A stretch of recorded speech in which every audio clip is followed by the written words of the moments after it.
Padahal sebenarnya disebut dengan sunnah Nabi, segala sesuatu yang dilakukan oleh Nabi kemudian kita ikuti, yang memiliki dampak yang mendapatkan pahala sesudah itu. Nabi tidak pernah sholat di rumahnya. Sholat wajib dia selalu di masjid, itu sunnah Nabi. Nabi kalau Idul Adha tidak pernah dia tidak berkorban, sunnah Nabi. Ya, Nabi cinta kepada anak kecil, sunnah Nabi. Nabi menghormati orang tua, sunnah Nabi. Nabi selalu puasa Senin, Kamis, sunnah Nabi. Masumuka ala ghairi, senyum kita kepada orang lain, sedekah itu bisa bernilai sedekah. Acak-acak biru-biru ini kicet deh, apalagi ya para pedagang itu. Coba kalau ada kepadangkan, maaf pada tutup apa lu agak mata musuh tutup, orang tidak mudah lagi. Bismillahirrahmanirrahim. Assalamualaikum warahmatullahi wabarakatuh.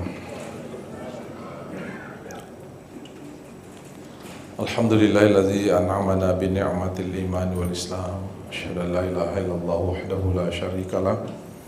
Al-Malikul Alam. Asyhadu anna sayyidana wa nabiyyana Muhammadan abduhu wa rasuluhu sayyidul anam. Allahumma shalli wa sallim wa barik ala hadzal nabiyil karim wa ala alihi wa sahbihi wal kiram amma ba'd. Allah subhanahu wa ta'ala bil Qur'an karim wa huwa asdaqul qailin wa billahi minasyaitonir rajim.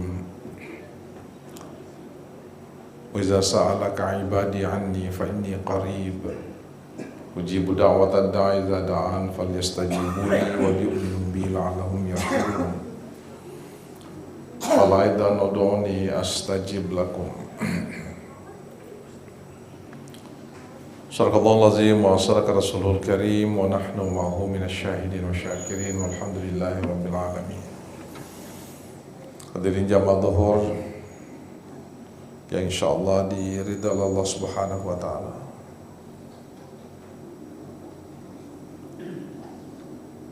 Ayat yang saya bacakan pada pengantar tadi memberi penjelasan kepada kita bahwa kalau kita meminta kepada Allah apapun itu, tentu dalam doa-doa kita Allah mengatakan saya pasti terima. Ud'uni astajib lakum, mintalah kepada saya, astajib lakum, pasti akan saya terima.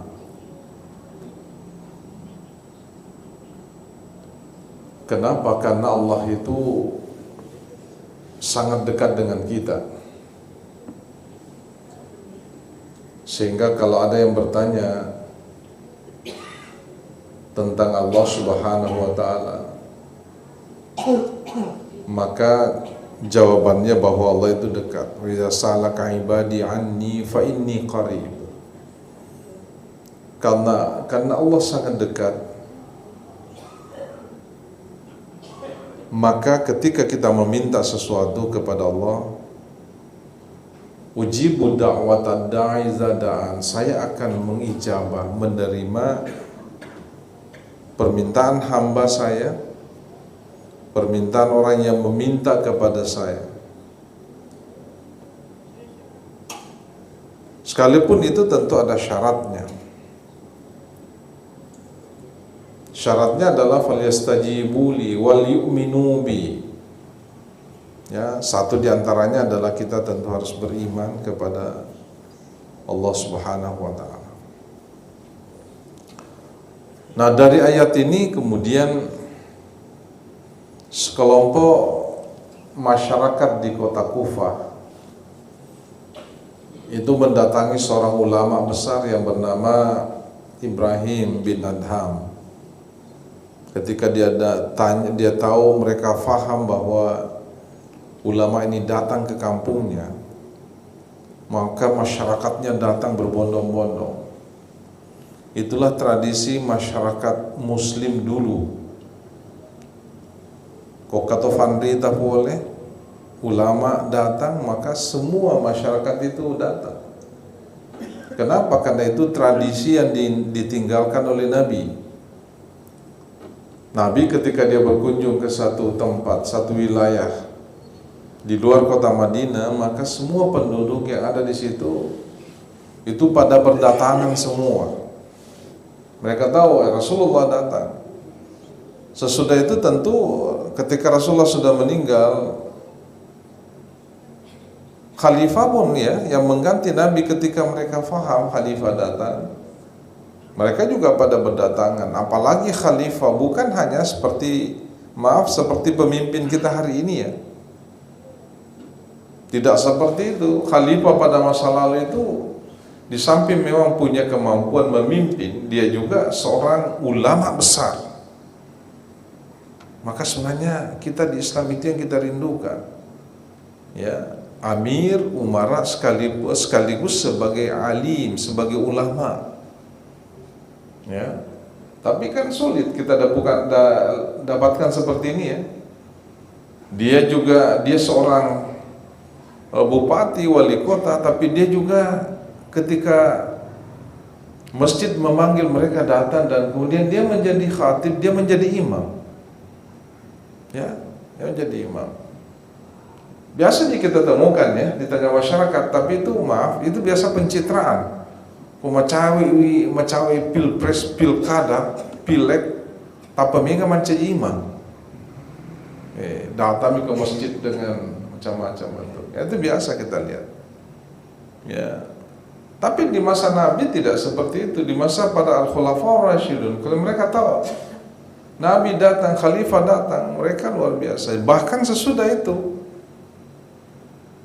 ketika ulama datang ke kampungnya, ke wilayahnya, mereka juga datang semua.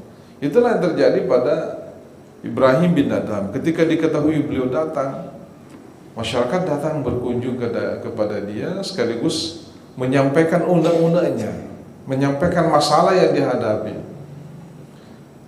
Masyarakat Kufah waktu itu pertanyaannya sama.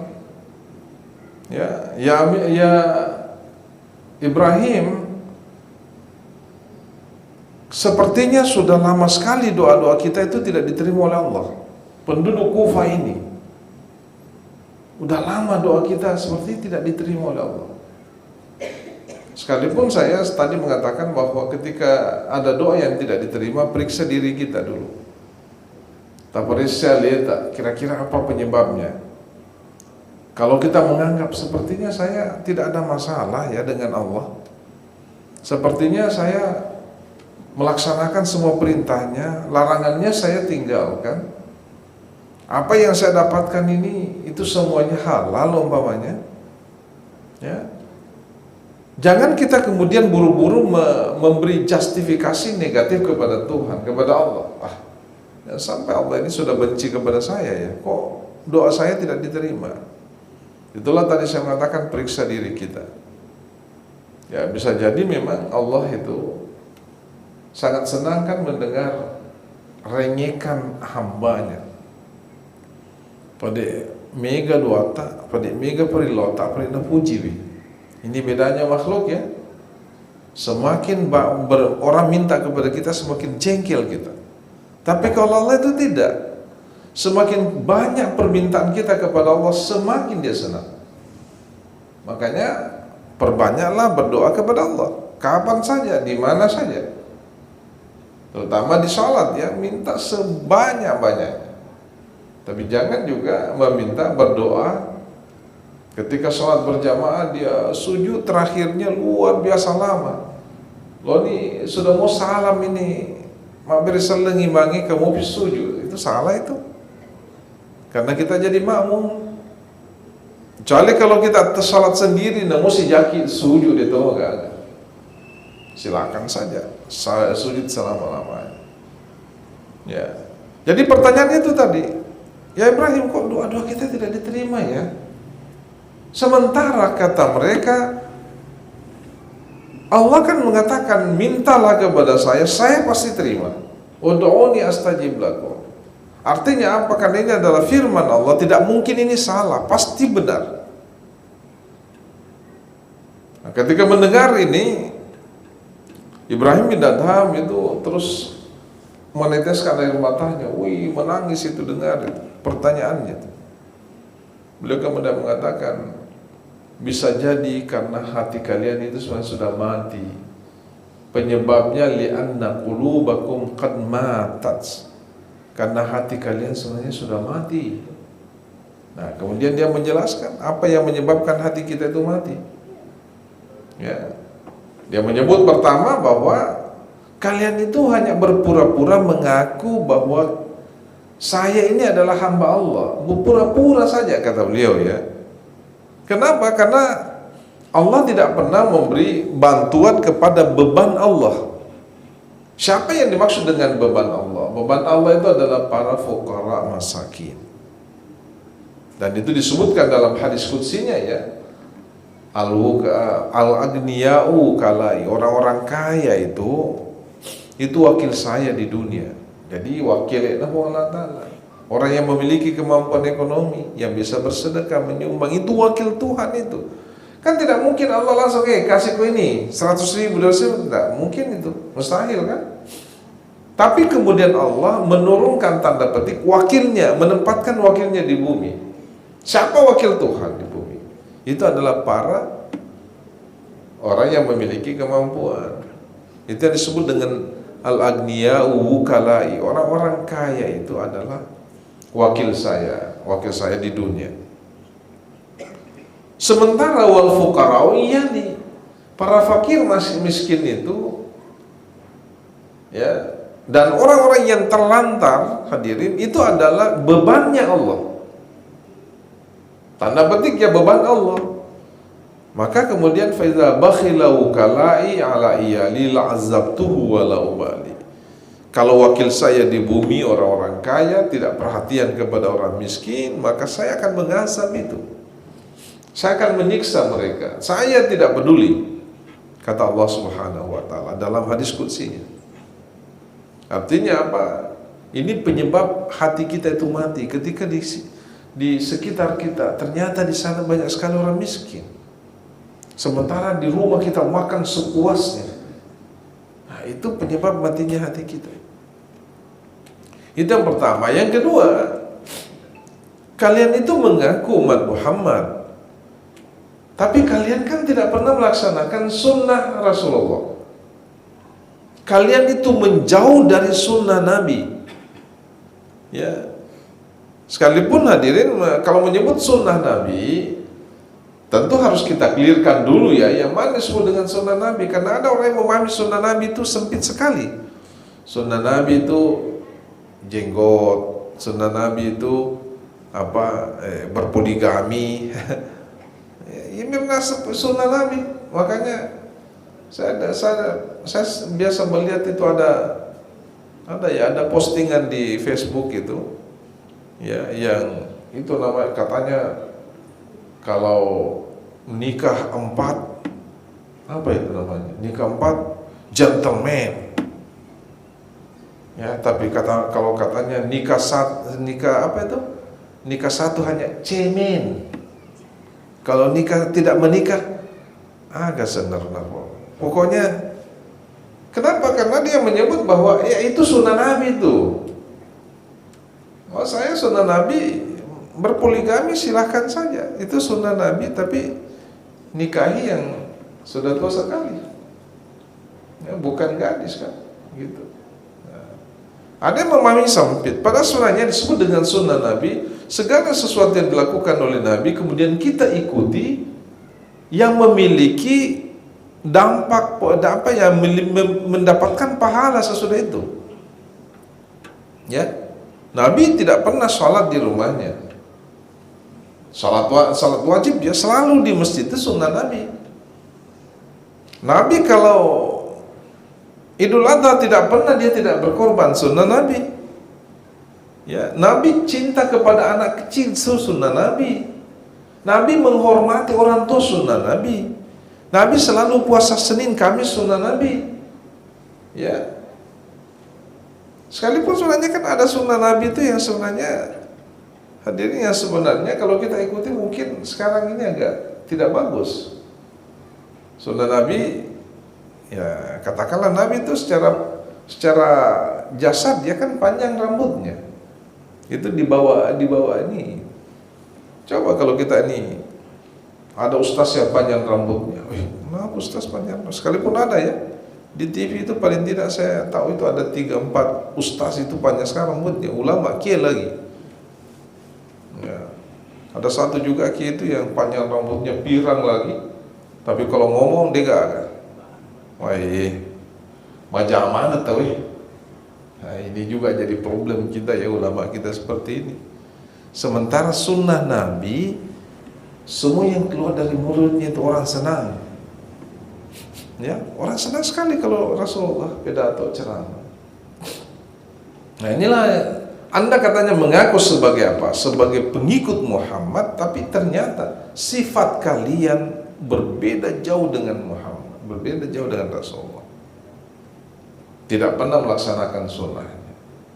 Yang ketiga, Anda mengaku Quran itu sebagai imam kalian, tapi mana pernah kita ikuti Al-Quran? Ya, mana pernah kita ikuti? Contoh kecil ya hadirin, sekalipun saya enggak, mudah-mudahan saya keliru. Ada itu peristiwa, ada anak itu yang meninggal ya, anak kecil 13 tahun yang dituduh membunuh itu kan polisi.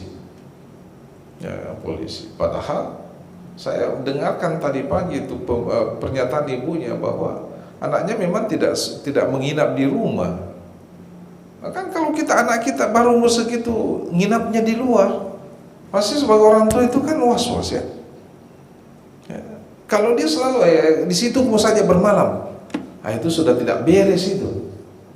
Beres. Ternyata malam-malam pergi sama teman-temannya gerombolan di situ ya, dikejarlah sama polisi. Kalau jam 2 jam 3 tuh tawuran. Nah, ini di kita Makassar ini jadi penyakit ini, tawuran. Padahal selemana rumah Pak Kursi Islam semua. Saya cerita tadi sama Pak Haji Hasanuddin. Saya baru datang dari 1 minggu saya di Jepang. Pokoknya Pak tidak pernah kita dengar ada orang yang suara pun kayak tidak ada. Bayangkan itu. Jadi kita juga berada di lingkungan itu.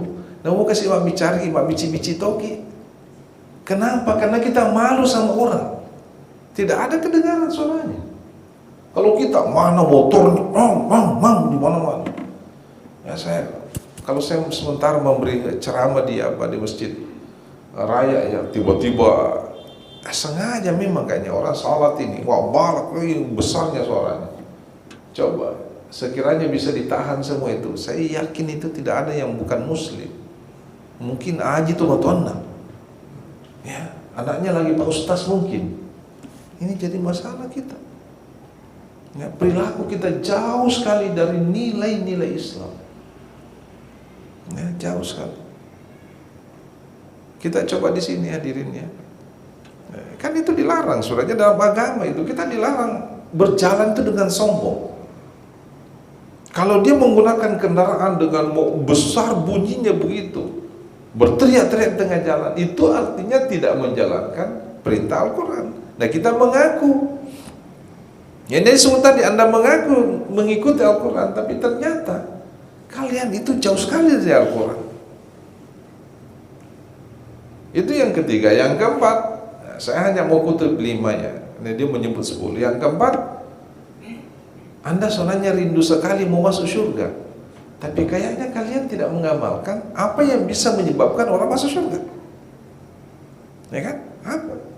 Coba kita maafkan saya hadirin jamaah. Di tempat kita ini berapa orang yang wajib salat duhur? Di sini kita mungkin dia di 9 atau tapi berapa yang datang sholat? Itu. Padahal, mau masuk surga atau neraka? Pasti surga lah. Tapi apakah kita jalankan apa yang menyebabkan orang masuk dalam surga? Sebaliknya yang kelima, Anda itu takut sekali akan api neraka, tapi kalian itu tidak pernah menghindar dari orang yang bisa menyebabkan kita masuk ke dalam neraka. Hadirin, pesan-pesan moral ini sebenarnya yang bisa mengantar kita kepada kehidupan terbaik, menjadi muslim terbaik. Kalau kita menjalankan pesan-pesan ini, sekalipun ya mungkin agak berat memang, bisa dibayangkan ya, Setiap ada orang miskin, fakir, itu Nabi tidak pernah tuh. Kau kata ke orang yang peminta-minta itu orang apa, tidak pernah dibiarkan kembali kosong. Kosong tidak pernah. Ya, kalau kita ada peminta, tidak ada di rumah, pulang. Sudah itu kemudian dia nak kada-kada itu minta ya kan? Makanya dalam Al-Quran qaulun ma'rufun khairum min shadaqatin yatsba'uha adza. Kalau kita tidak bisa bersedekah menyumbang, cukup bahasa yang baik. Cukup bahasa kita baik. Itu sudah sedekah itu. Atau cukup kita senyumnya saja. Ya. Itu senyum saja. Maka dalam hadis itu Nabi mengatakan tabassumu ka'ala ghairi, senyum kita kepada orang lain, sedekah itu bisa bernilai sedekah. Acak-acak biru-biru ini kicet deh, apalagi ya para pedagang itu. Coba kalau ada kepadangkan, maaf apa pada tutup apa belu agak, mata musuh tutup, orang tidak mau datang. Wah, sudah begini. Jadi hadirin yang saya muliakan, saya kira ini yang saya bisa sampaikan. Mudah-mudahan ini ada manfaatnya, sekalipun tentu tidak maksimal ya. Saya tidak bisa membuka sesi diskusi karena soalnya jam 1 ini sudah ada kegiatan di salah satu hotel ya, memanggil pimpinan perguruan tinggi, para rektor itu untuk ketemu dengan Pak Kapolda dalam rangka menjelang pilkada. Ya, pilkada damai lah. Kita diundang untuk menghadiri undangan beliau. Saya kira cukup hadirin, mudah-mudahan ada manfaatnya. Assalamualaikum warahmatullahi wabarakatuh.